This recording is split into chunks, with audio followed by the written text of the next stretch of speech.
السلام عليكم ورحمة الله تعالى وبركاته. الحمد لله رب العالمين. اللهم صل وسلم وبارك على سيدنا ومولانا محمد وعلى آله وأصحابه والتابعين أما بعد. Je préfère commencer par faire des doigts, implorant Allah Azza wa Jal de nous accorder sa grâce, sa miséricorde, que Allah Azza wa Jal nous préserve de cette épidémie et des épreuves difficiles, que Allah Azza wa Jal protège tous les nôtres qui sont dans le choix en ce moment en Syrie, en Palestine, les Ouïghours, les Rohingyas et ailleurs dans le monde, ceux qui souffrent, ceux qui sont parfois sous les bombardements, et en plus de cela, il y a cette épidémie. Qu'Allah Azza wa Jal nous accorde grâce afin que l'on soit au service de ceux qui sont dans le besoin. Qu'Allah Azza wa Jal nous protège les nôtres, les vôtres. Qu'Allah Azza wa Jal protège tous ceux qui sont dans le besoin, dans cette souffrance, et qu'Allah Azza wa Jal nous accorde la force et l'énergie, la piété nécessaire afin d'être afin d'être un soutien pour ceux qui sont dans le besoin. Nous continuons ce que nous avions commencé hier sur les grands signes. Et avant de parler en détail, de développer le sujet, je voulais signaler une chose. Il y a des livres qui ont été consacrés sur les signes de la fin des temps, les petits et les grands signes. Et certains de ces livres contemporains, quand ils parlent des grands signes, ils mettent Al-Mahdi parmi les grands signes. Mais pour être beaucoup plus proche et beaucoup plus attentif au texte prophétique, nous remarquons que le prophète alayhi salatu salam n'a pas compté Al-Mahdi comme étant un grand signe. C'est vrai que il est très important, c'est vrai que c'est un événement majeur, mais les textes, les hadiths qui parlent des grands signes ne parlent pas de Al-Mahdi. Il y a des textes qui parlent des grands signes, donc les qualifiant de grands signes. Ashrat as-sa'a al-kubra. Donc, Amarat as-sa'a al-kubra. Les grands signes de la fin des temps, de Yawm al-Qiyamah.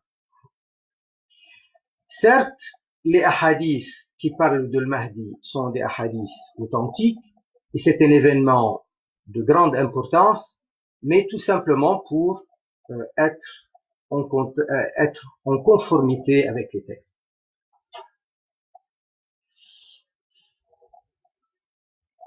Nous avons donné une idée sur les 10 grands signes et nous les avons comptés hier. Et je voulais revenir pour développer sur la question de l'imam al-Mahdi. Il y a même des hadiths qui parlent de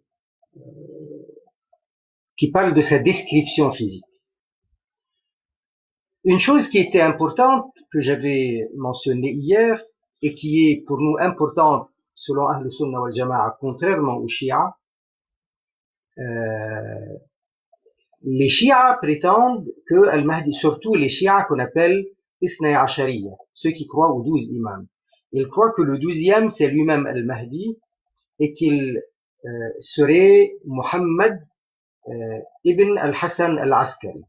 Al-Hassan al-Askari, il est mort il y a très très longtemps, donc on est dans l'époque du califat abbasside, et depuis ce temps-là, ils disent que son fils, qui était très très jeune, qui devait être bébé, enfin, quelques années ou même bébé, il est entré dans un souterrain et il a disparu, il est caché, et ils attendent qu'ils ressortent. D'ailleurs, quand ils parlent de Mahdi, ils disent Ajjalallahu farajahu. Ça veut dire qu'Allah précipite sa délivrance. Al-Hassan al-Askari, il y a une divergence très connue chez les historiens. Est-ce qu'il avait un fils ou il n'en avait pas? Parce que s'il en avait un, il n'est pas connu. Et lui-même, publiquement, il avait dit qu'il n'en avait pas. Et il n'est pas connu comme étant père de garçons ou de filles. À partir de là, donc, il n'y a pas de ce douzième, ce Mohammed ibn al-Hassan al-Askari, il n'y est pas. Mais il y a quelques historiens qui disent que si, il a eu un enfant et que il voulait pas je parle pas des chiites maintenant, je parle pas des Ithna Ashari, qu'il en a eu un et que effectivement il y avait des complots pour lui faire du mal, pour lui nuire et pour nuire aussi à sa famille, et il y avait donc possibilité qu'on tue son enfant. Donc à partir de là, il n'a pas voulu dire publiquement qu'il en a eu un. Quoi qu'il en soit. Cette version, elle n'est pas non plus à négliger, parce que nous avons des familles toutes entières, des familles connues en Égypte, entre autres en Égypte et ailleurs aussi, qui ont dans leur arbre généalogique qu'ils remontent à Muhammad al-Muttaqi, fils de Al-Hassan al-Askari. Donc cette version dit que face à cette situation tendue, il a fait partir son fils loin et donc il est parti au Maroc. À cette époque-là, on l'appelait pas le Maroc, mais à Fès, dans ce qu'on appelle actuellement le royaume chérifin du Maroc.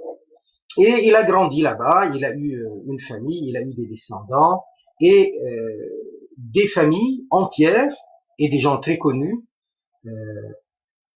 quand ils dressent leur arbre généalogique, ça remonte à Muhammad al-Muttaqi, celui-ci, fils de Hassan al-Askari. Et donc, il est décédé, il est enterré à Fès. Parmi, par exemple, les ulama très connus historiquement dans l'histoire, qui sont descendants de ce Muhammad al-Muttaqi, l'imam Taqiyuddin al-Husni al-Shafi'i, un grand faqih shafi'i, et dans son arbre généalogique, il remonte à Muhammad al-Muttaqi, fils de Hassan al-Askari. Et actuellement, en Égypte, il y a des familles toutes entières connues, avec aussi des arbres généalogiques connus, et qui remontent à Muhammad al-Muttaqi. Donc, Al-Mahdi, celui que nous attendons, nous, Ahl Sunnah, n'a rien à voir avec celui-ci. N'a rien à voir avec celui-ci, il est plutôt un homme, comme je disais, soit il est né, soit il va naître, mais au départ, il ne sait pas qu'il allait devenir Al-Mahdi, être désigné comme étant Al-Mahdi. Donc, il s'appellera Muhammad ibn Abdullah. Son père s'appelle Abdullah, et lui-même, il s'appelle Muhammad. Et les descendants, soit de Hassan, soit de Hussein, radiyallahu ta'ala anhu. Alors, on raconte dans les récits, on dit dans les récits que nous avons que ça va être quelqu'un de bon, quelqu'un de juste, quelqu'un de droit, quelqu'un qui va étudier la religion, mais au départ, il ne sait pas qu'il va être désigné. Ce qui va lui faire savoir cela, c'est lorsque il va être élu, choisi par des ulama. Donc carrément, il y a des textes qui nous décrivent physiquement comment il va être. Il va y avoir des choses qui précèdent l'arrivée de l'Mahdi.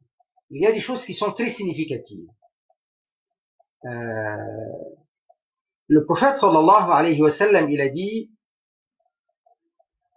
dit qu'il va apparaître lorsque cette terre-là sera couverte de dhulm et de jawr. Et quand il va arriver, donc il va la remplir de adl et de qist. Donc, al-dhulm et al-jawr, c'est injustice et tyrannie. Et lui, il va venir, il va la remplir de justice et d'équité. Justice et équité. Alors, le prophète sallallahu alayhi wa sallam, il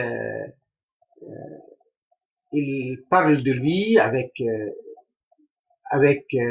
détail, comme je disais, et il parle aussi d'événements particulièrement sanglants, mais dans la série. Et là, il parle d'un homme qu'il qualifie de As-Sufyani, à Damas, qui lui, il va faire des massacres.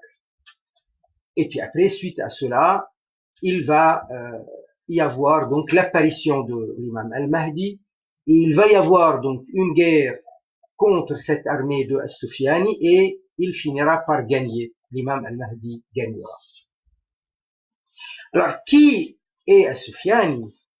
Est-ce qu'il sera dans pas longtemps, dans très longtemps? Allahu a'lam. On sait que c'est comme ça le texte. Lorsque l'imam al-Mahdi va apparaître, regardez ce qu'il dit le prophète alayhi salatu wassalam. Il dit يكون اختلاف عند موت خليفة. Il y aura divergence, perturbation, dissension après la mort d'un calife. Un homme de Médine partira, quittera Médine et partira à Mecca parce qu'il veut fuir le problème. Et alors une fois là-bas, ils vont le choisir, ils vont le désigner, ils vont lui prêter serment d'allégeance pendant que lui-même, il n'était pas d'accord. Pendant que lui, il ne sera pas d'accord. Il dit, فَيُخْرِجُونَهُ وَهُوَ كَارِهٌ فَيُبَايِعُونَهُ بَيْنَ الرُّكْنِ وَالْمَقَامِ. Donc, ils le sortiront de chez lui. Ils vont le pousser, alors que lui, il n'est pas d'accord. Et ils vont lui prêter al-bay'a, le serment d'allégeance entre al-rukn et al-maqam. Al-rukn, c'est là où il y a la pierre noire. C'est l'angle, al-rukn, c'est l'angle de là où il y a la pierre noire, et al-maqam de Sayyiduna Ibrahim alayhi salam.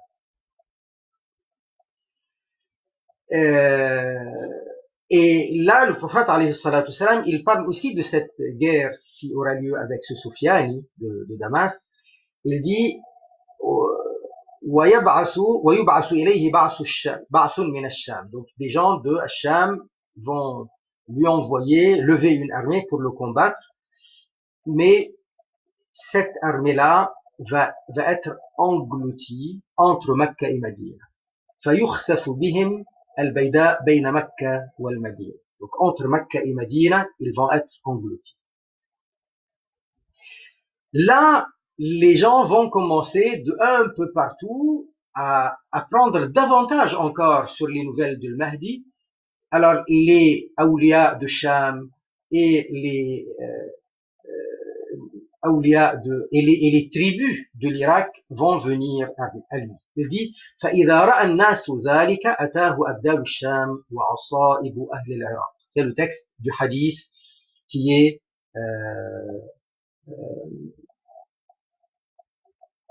donc ce hadith sharif, ce hadith nabawi sharif. Alors les abdal de Sham sont des awliya. Alors soit ils sont 30, soit ils sont 40, et on les appelle abdal parce que dès qu'il y en a un qui décède, il y a un autre qui atteint le degré de la sainteté qui va combler toujours le chiffre 30, enfin le nombre 30 ou 40. Et les asa'ib de l'Irak, ce sont les tribus de l'Irak. Ce hadith, il est dans le Musnad de l'imam Ahmed. Et puis après, à partir de là, Allah Azza wa Jal lui donnera beaucoup de victoires, etc. Donc celui-ci particulièrement, il est, j'avais dit l'imam Ahmed, enfin, il y a une partie de ce hadith qui est dans le Musnad, qui parle des Abdal du Sham, mais celui-ci que je viens de citer, il est dans Abu Daoud. Bref, il va y avoir donc des choses qui vont arriver avant. Il y a aussi, parmi ceux qui précèdent l'arrivée de l'imam Al-Mahdi, l'apparition de cette montagne au nord dans l'Euphrate. Il dit « La taqumu as-sa'atu hatta yuhsara al-Furat an jabal min zahab ». Donc, l'heure n'aura lieu, l'heure de l'Qiyamah n'aura lieu jusqu'à ce que l'Euphrate fasse apparaître, ça se dégage donc par-dessous l'Euphrate, une montagne au nord. Les gens vont se battre, vont se massacrer pour gagner, et il y aura 99 morts sur 100. C'est-à-dire qu'il y aura un survivant sur 100 de ceux qui vont se battre pour avoir ce part dans cette montagne. Et ainsi de suite. Donc il y aura donc des choses de cette façon-là. Le prophète sallallahu alayhi wa sallam, il dit aussi, en parlant toujours de al-Mahdi, la tazalu ta'ifatun min ummati, il y aura toujours un groupe de ma umma, yuqatiluna ala al-haqqi zahirina ila yawm al-qiyamah, qui se battront pour la cause juste, et ils auront le dessus ila yawm al-qiyamah, jusqu'au jour dernier. Et fayanzilu Isa ibn Maryam fayaqulu amiruhum ta'ala salli bina. Quand Isa alayhi salam descendra du ciel, le amir de ce groupe, donc le chef, le commandant de ce groupe, qui sont toujours en train de se battre, de lutter, et ils ont le dessus, ça veut dire on n'arrive pas à les vaincre. Pas dans le sens qu'on n'arrive pas à en tuer, à en blesser, à en emprisonner, mais ils resteront toujours, malgré les oppositions, ils résisteront toujours. Alors quand Isa alayhi salam, il descendra, leur amir, leur chef, il lui dira à Isa alayhi salam, salli bina, dirige la salat, c'est-à-dire sois toi l'imam, et Isa il lui dira, la, non, inna ba'dakum ala ba'din amir.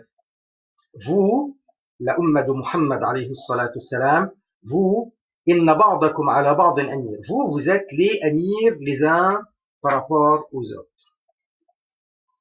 Takrimat Allahi li hadhihi al-umma.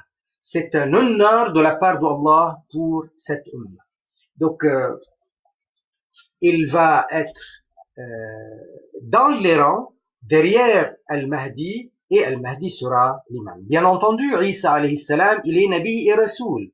Il est forcément meilleur et beaucoup plus important, ayant beaucoup plus de valeur que quiconque de notre umma, des sahaba, des tabi'in, de toute la umma. C'est un Nabi. Mais c'est, comme il dit, alayhi salam, comme il dira, alayhi salam Isa, takrimat Allah li hadhihi al-umma, c'est un honneur de la part d'Allah pour cette umma.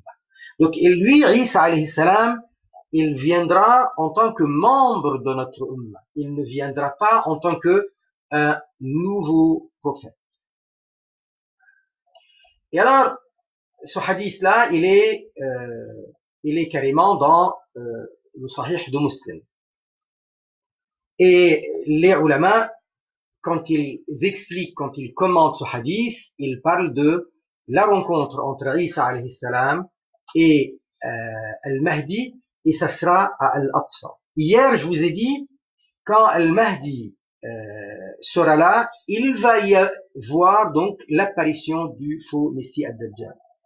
Et Ad-Dajjal va avoir beaucoup de gens qui le suivront, et il va engager une guerre pour se battre contre Al-Mahdi qui se trouvera à ce moment-là en Palestine.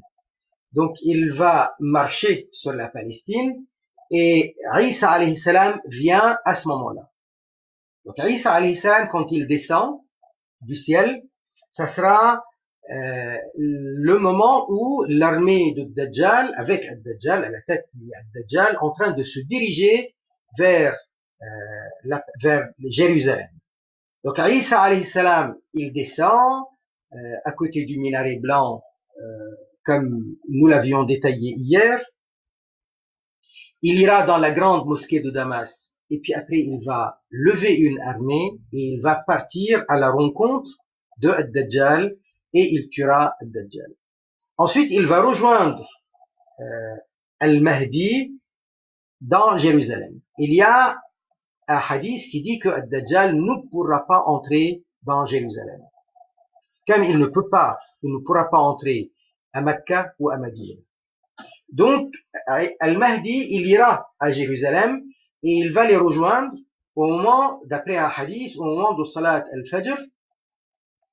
Et bien entendu, Al-Mahdi va l'inviter à faire Salat et il lui dira non, inna ba'dakum ala ba'din amir, takrimatallahi li hadhihi al-umma. Donc, vous êtes amir les uns sur les, par rapport aux autres, et ça c'est un honneur de la part d'Allah pour cette umma. Un autre hadith qui désigne cette situation précédant l'arrivée de Mahdi, le prophète alayhi salatu salam, il dit Tumla'ul ardu zulman wa jawra. La terre sera remplie d'injustice et de tyrannie. فيقوم رجل من عترتي فيملأها قسطا وعدلا. Et là, il apparaîtra un homme de ma descendance, de ma famille, de mes descendances, il la remplira d'équité et de justice. Il dit yamliku sab'an aw tis'an. Donc il va rester au pouvoir soit 7 ans, soit 9 ans.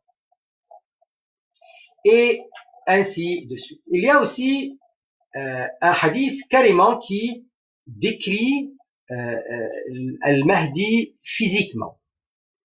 Et il précise qu'il est un autre hadith qui précise qu'il est descendant de Sayyida Fatima radiyallahu ta'ala anha. Le hadith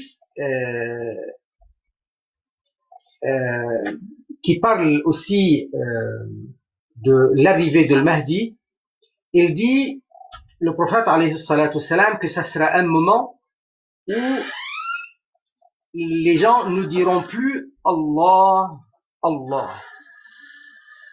Donc les gens auront des difficultés manifestes afin que les gens ne disent plus Allah, Allah. Alors qu'est-ce que ça veut dire? Les gens ne diront plus Allah, Allah, Allahu a'lam. Mais qu'est-ce que ça veut dire l'étendue de cette affaire? Mais visiblement, la situation des musulmans sera tellement difficile à cause de l'injustice, à cause de la tyrannie, à cause des poursuites, à cause des tortures, que les gens auront du mal à s'exprimer, à annoncer publiquement les appels à la religion.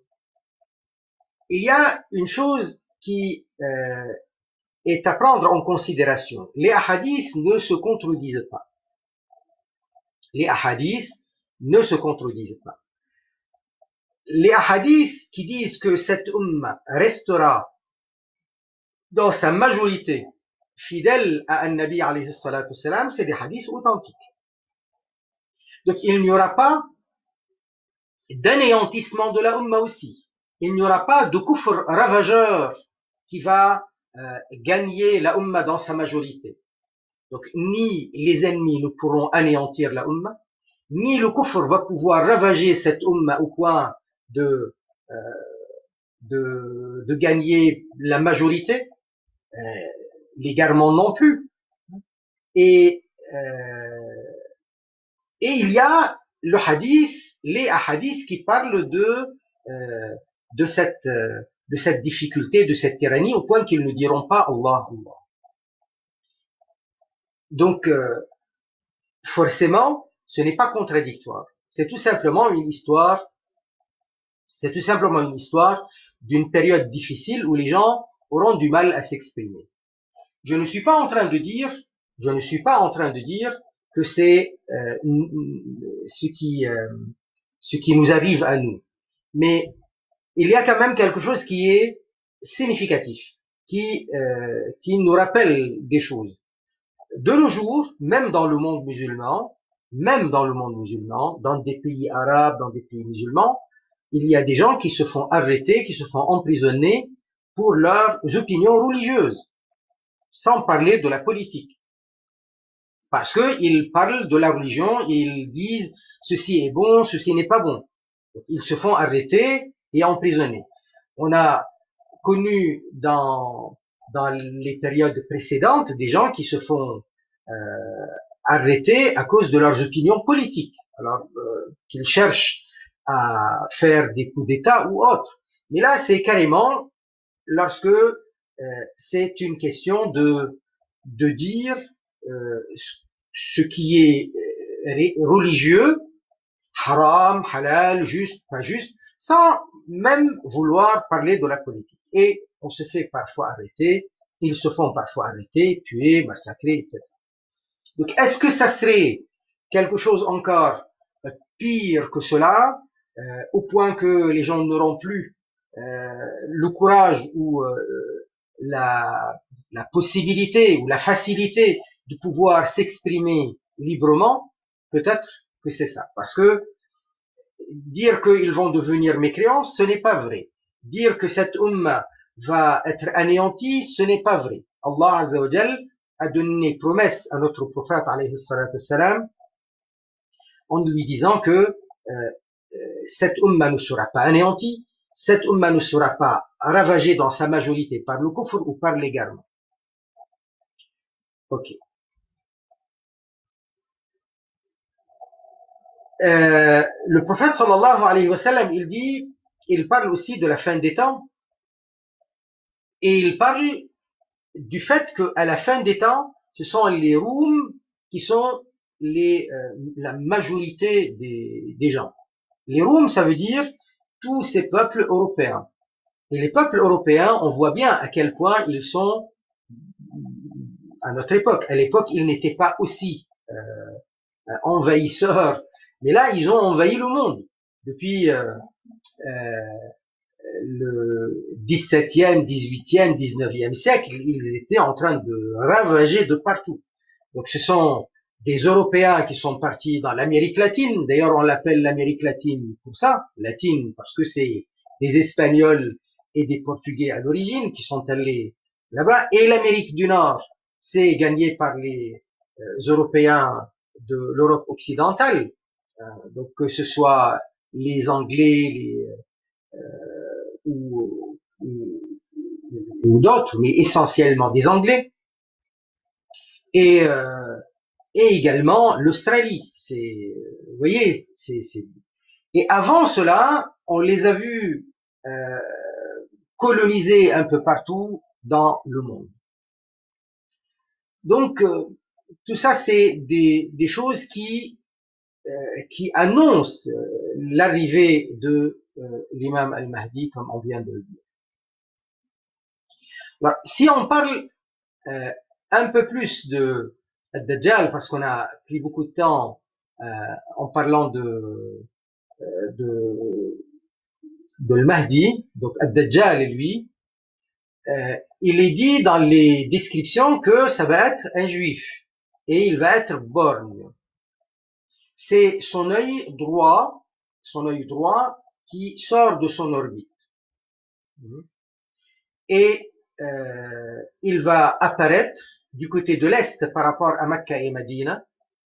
Alors l'Est, Allahu A'lam où exactement, mais là où il avait rencontré Tamim ad-Dari, c'est dans une île à l'Est, dans la mer de l'Est.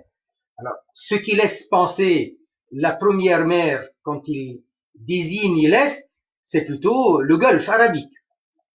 Mais il y a des versions, des hadiths qui parlent d'endroits plutôt froids, des zones très froides, et qui va être suivi. Ces adeptes, les premiers, c'est des gens qui sont plutôt asiatiques, de l'extrême Asie, on va dire, avec des visages assez larges, et aussi, il dit qu'il va être suivi par 70 000 des juifs de Isfahan, en Iran. Et donc ceux-là, ils vont, parce que Al-Mahdi, il ne restera pas très très longtemps sur cette terre. Il restera 1 an et quelques. 1 an et quelques, mais en 1 an et quelques, il va ravager de partout. Il va aller dans tous les pays du monde. Et il va avoir beaucoup d'adeptes et il va aussi faire beaucoup de phénomènes surnaturels qui pousseront les gens à le suivre. Alors, lorsque les musulmans seront amenés à vivre dans la période où il y est, donc qu'il fasse des doigts, et particulièrement la récitation du début de sourate Al-Kahf. Parce que c'est ça aussi, d'après le prophète alayhi salatu wassalam, qui va protéger de lui. Le prophète sallallahu alayhi wa sallam, il a dit que sa fitna, elle est très grave. Si vous entendez parler de son apparition, essayez de l'éviter. Ne cherchez pas à l'affronter ou à le rencontrer. Le prophète sallallahu alayhi wa sallam, il a dit comme ça, il a dit غير الدجال أخوفني عليكم أخوفني عليكم. C'est-à-dire, j'ai plus peur pour vous de Dajjal, parce qu'il va tuer, il va tenter des gens, il va corrompre, etc. Il dit, si jamais je suis parmi vous le jour où il va apparaître, moi, je pourrais m'en occuper. Je pourrais donc vous aider à vous en protéger. Mais si c'est pas le cas, donc chacun doit savoir comment se protéger. Alors, il dit فَمَنْ أَدْرَكَهُ فَلْيَقْرَأْ فَوَاتِحَ سُورَةِ الْكَهْفِ. Celui qui vivra à son époque, qu'il récite pour se protéger les débuts de sourate Al-Kahf. Et donc il va faire beaucoup de temps. Par exemple, quand il va arriver, parmi les choses qui vont tromper les gens, il va être capable de dire aux nuages de venir, et les nuages viennent. Les nuages de partir, et les nuages partent. Il va arriver dans des territoires qui vont lui obéir. Donc il fait apparaître la verdure, l'eau va jaillir, l'or va apparaître, les richesses. Donc les gens, ils vont dire, oui, mais c'est effectivement Dieu. Il leur donne le vent, il leur donne le temps, il leur donne la terre, et tout lui obéit. Le ciel lui obéit, la terre lui obéit. Mais les musulmans, ils savent très bien que c'est un imposteur. Il est à savoir que Al-Ilah, il est unique. Il n'y a pas de Ilah hormis Allah. Allah Azza wa Jal est le créateur. Le créateur n'est pas une matière.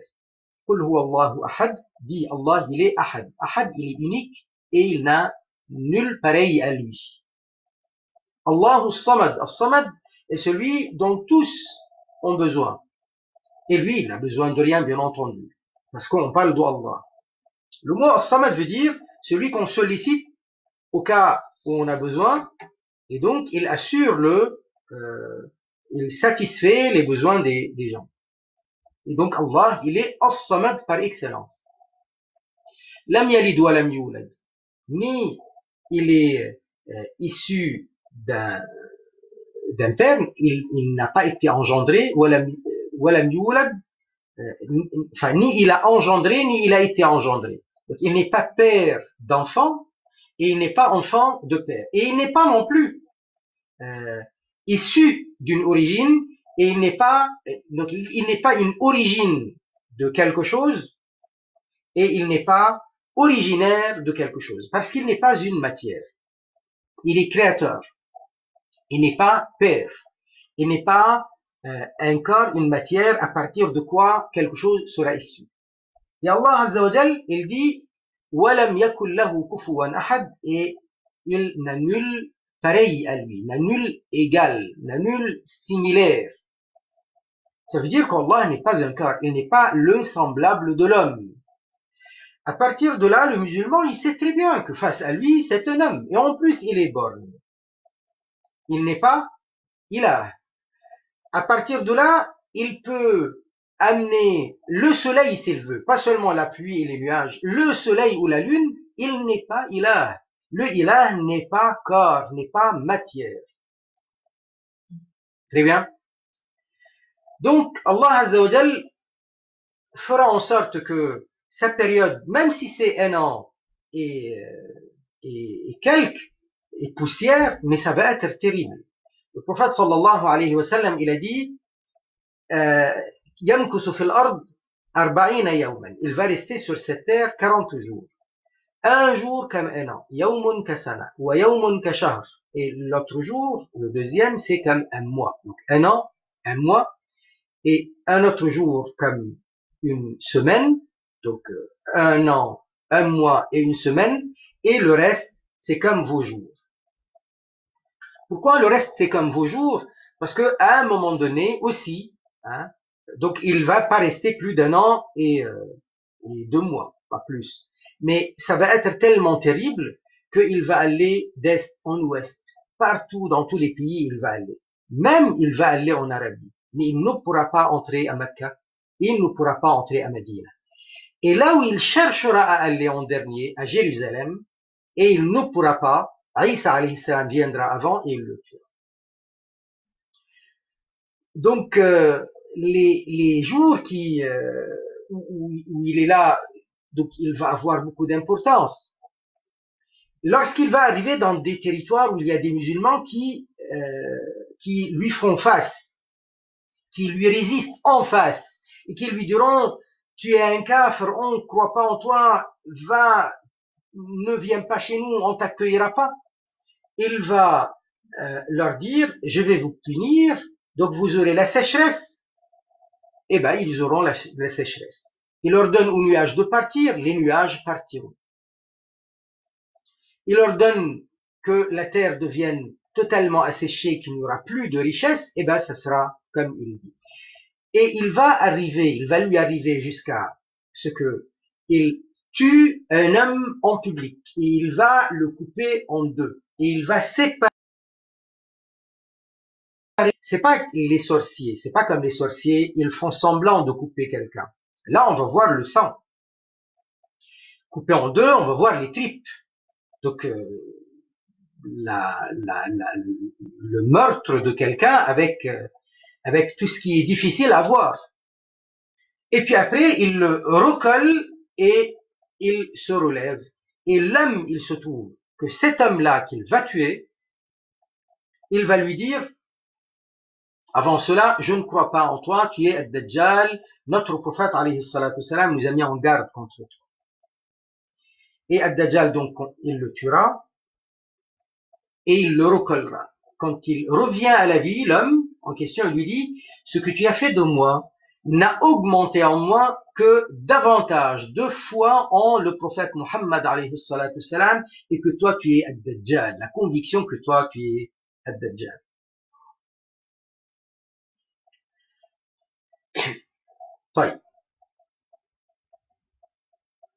Les gens, d'une manière générale, ce qui les intéresse, c'est ça. La pluie, le beau temps, l'argent, l'eau, etc.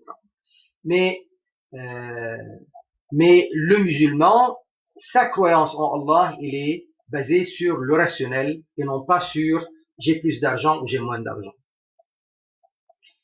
Euh, et pendant ce temps-là, pendant qu'il est en train de ravager, de partir, il va aller affronter l'imam al-Mahdi.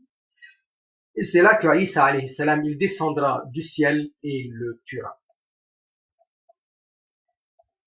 Alors, Isa alayhi salam lui-même, par la suite, il va rester 40 ans. Sur cette terre, il va rester 40 ans. Donc, il va rester au-delà de l'imam al-Mahdi. Al-Mahdi sera déjà décédé et il y aura un successeur à Al-Mahdi, un autre calife, et Isa alayhi salam sera encore parmi les hommes.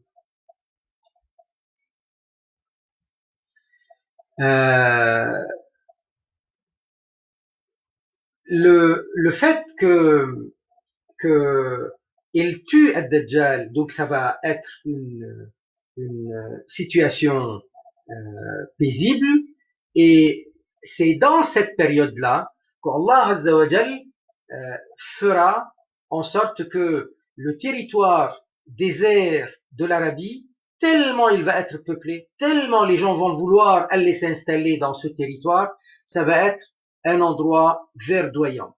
Ça sera plus le désert. Ça sera plus le désert. Et pendant cette même période, il y aura, où Isa alayhi salam est parmi les hommes, il y aura Ya'juj et Ma'juj. Ya'juj et Ma'juj ont été cités dans le Coran al-Karim. Isa alayhi salam, il ordonnera aux musulmans d'aller se réfugier dans les endroits lointains, dans les montagnes, dans des forteresses, et de ne pas affronter les Ya'juj et Ma'juj. Ya'juj et Ma'juj, ils sont humains.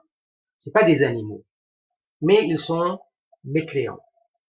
Ya'juj et Ma'juj, ils sont enfermés derrière une montagne faite par Zul Qarnayn. On ne sait pas où exactement. Et c'est insensé de vouloir faire des recherches à partir des textes pour essayer de deviner où est-ce qu'ils sont. On ne saura pas. C'est de l'ghayb. Et quand ils vont apparaître, le hadith de Nabi alayhi salatu salam, il dit que chaque jour, ils viennent pour ouvrir ce mur, ce mur montagne qu'il avait construit Zu al-Qarnayn. Et ils ne pourront pas. Le tout qu'ils auront fait, ils disent, eh ben, demain, on continuera. Ils reviennent le lendemain, il est bouché. Jusqu'au jour où, à la fin des temps, leur chef, le chef des travaux, il va dire demain, on continuera, et il va dire, Inch'Allah. Pourtant, ils sont mécréants. Quand ils reviennent, ils vont trouver qu'il est tel qu'ils l'ont laissé. Et là, ils vont pouvoir encore aller casser davantage et ils sortiront. Ils sont très très nombreux. Ils sont plus nombreux encore que les habitants de la Terre. Si les habitants de la Terre sont 6 milliards, eux ils sont, je me rappelle plus maintenant le hadith combien ils sont plus. Ils sont beaucoup, plusieurs fois le multiple du nombre des humains. Et ils vont tuer, ils vont massacrer, ils vont pourrir. Quand ils passent à côté du lac de Tibériade, ils vont l'assécher jusqu'à ce que les derniers, ils vont dire, on raconte qu'ici qu'il y avait de l'eau. Et Isa alayhi salam organise des prières avec les musulmans pour qu'Allah azza wa jal débarrasse cette terre. Parmi les choses qui sont significatives aussi de la période des Ya'juj et Ma'juj, c'est que leur chef, une fois qu'il aura gagné la terre, les villes, les villages, la campagne, il va organiser une parade apparemment, donc il va être devant ses troupes, et il va tenir un discours, il va dire, nous avons tué les habitants de la terre, maintenant je vais tuer l'habitant du ciel. Alors il prend une flèche et il lance vers le ciel. La flèche va disparaître, on ne la voit pas. Ça y est, elle est allée, normalement une flèche elle va monter quelques 100 mètres je sais pas combien elle va pouvoir monter, mais elle va redescendre, on va la voir. Mais là, elle va partir tellement haut qu'elle va disparaître dans l'espace. On attend, puis après, elle rechute. Et quand elle rechute, elle est ensanglantée. Et ils vont crier gloire, victoire, et il va dire, vous voyez, j'ai tué celui qui est au ciel. Soi-disant, il aura tué Allah Azza wa Jal. Premièrement, Allah Azza wa Jal n'habite pas au ciel. Mais ça, c'est le kufr. Et de toute façon, la question de la foi, elle est toujours accompagnée de tests pour que on comprenne. Rien que tout l'épisode de Ad-Dajjal est un test. Lorsqu'il va dire devant les gens, je suis Dieu, et la preuve, j'apporte la pluie et le beau temps. Et les gens le croient. Pas tout le monde, bien entendu, mais beaucoup de gens le croiront. C'est comme si c'était ça, la preuve de la divinité. Or, le divin, Al-Ilah, il est unique. Il n'est pas corps, il n'est pas matière. Laysa kamithlihi shay, rien n'est tel que lui. Donc, il y a le rationnel qu'on n'a pas à oublier. Et il y a aussi l'autre phénomène de ces Ya'juj et Ma'juj, quand ils vont, quand leur chef il va tirer la flèche dans le ciel. Mais ça prouve quoi? Est-ce que ça prouve qu'Allah Ta'ala il est au ciel? Et est-ce que ça prouve que les musulmans croient qu'Allah il est au ciel? Absolument pas. Et c'est une épreuve, une tentation de plus. Mais Isa alayhi salam, il organise des prières en implorant la protection d'Allah et qu'Allah Azza wa Jal débarrasse cette terre des Ya'juj et Ma'juj, et Allah enverra sur eux des vers qui vont leur ronger les coups et ils vont mourir. Milliards, 10 milliards, ils vont mourir. Donc, et puis après, ce sont les oiseaux qui viendront, les gros oiseaux qui vont les manger, qui vont les jeter dans la mer, et la pluie qui va les jeter dans la mer. Isa alayhi salam, de nouveau, il va avoir l'occasion de vivre paisiblement avec les gens.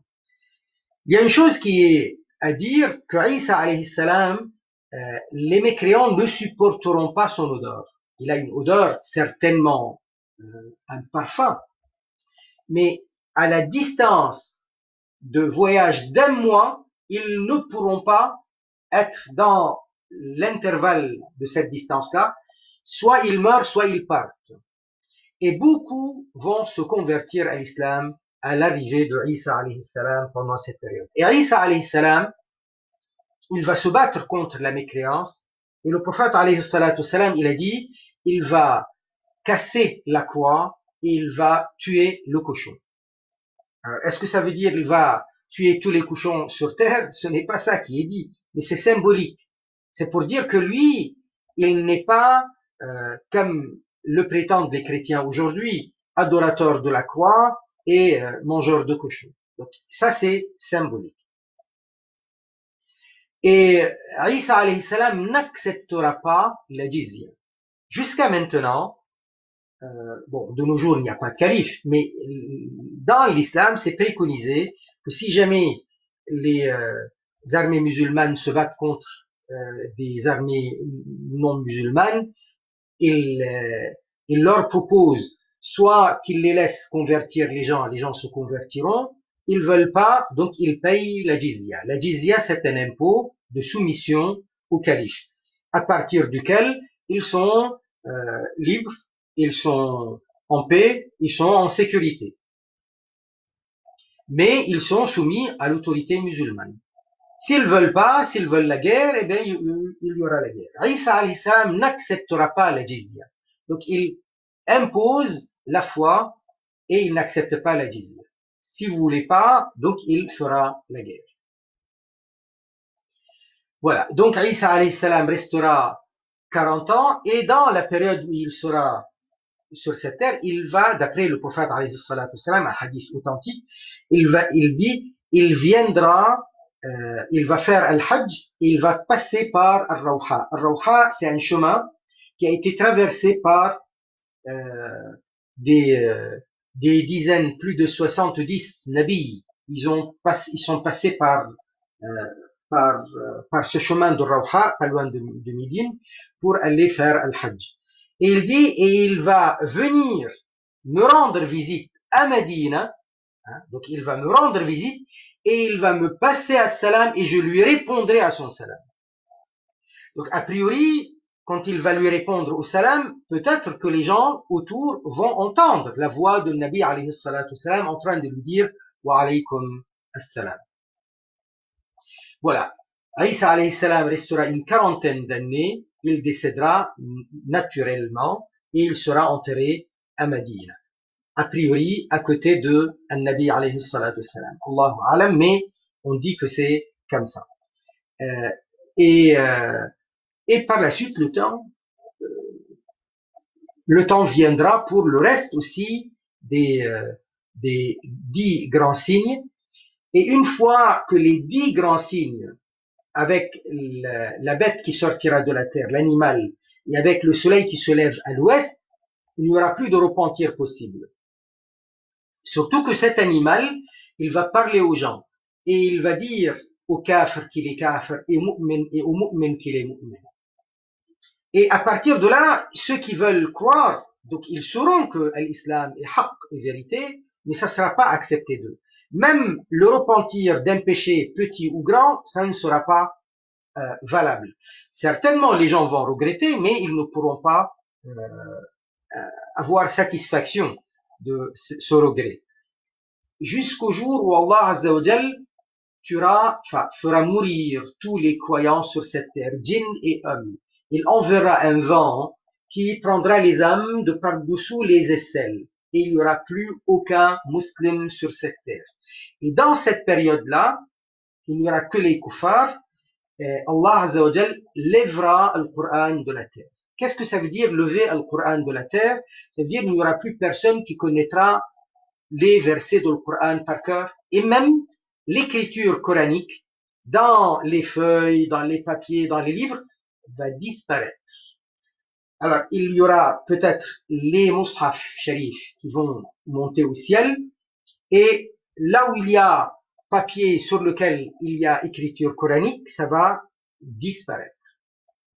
Là, les gens vont vivre pendant une centaine d'années, un siècle, au bout desquels Israfil alayhi salam, qui attend déjà, avec As-Sour à la bouche, dans la main, en train d'attendre l'ordre d'Allah Azza wa Jal, et il souffle. Il va souffler la première fois et tout le monde va mourir. Y compris Israfil alayhi salam. 40 ans plus tard, même les djinns vont mourir, même les anges vont mourir. Ça ne veut pas dire tous les anges. En tout cas, ceux qui portent à l'arche ne mourront pas. Mais même les âmes dans les tombes vont s'évanouir. 40 ans passés, Allah rendra l'âme à Israfil, il va ressouffler une seconde fois, et c'est la résurrection, le début du Yawm al-Qiyamah. Subhanallah walhamdulillah, wa la ilaha illallah, la ilaha illallah, la ilaha illallah, Allahumma salli ala sayyidina Muhammad, wa ala alihi wa sahbihi wa sallim, رب اغفر للمؤمنين والمؤمنات سبحان ربك رب العزة عما يصفون وسلام على المرسلين والحمد لله رب العالمين بارك الله فيكم